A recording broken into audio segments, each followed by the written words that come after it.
Au cuak, jurnalis tanya kau pasal Jabi Alonso.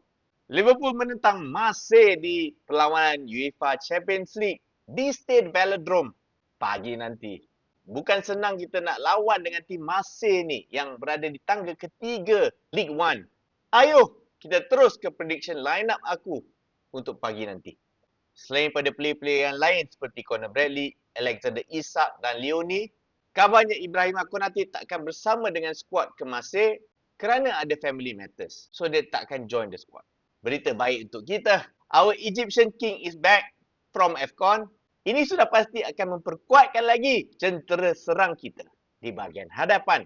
Untuk our starting goalkeeper, Alisson akan start. Di bahagian right back, aku akan start Jeremy Frimpong. Since Ibrahim Konate tak ada dalam squad, kita tak ada choice. So aku rasa Virgil van Dijk dan Joe Gomez akan start.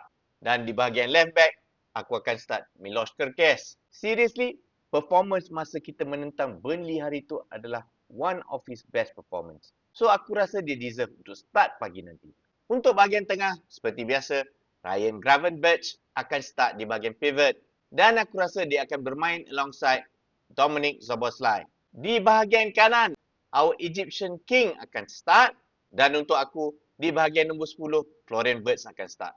Walaupun aku tak nak dia start, aku rasa dia akan start. So, Cody Gakpo akan bermain di belah kiri.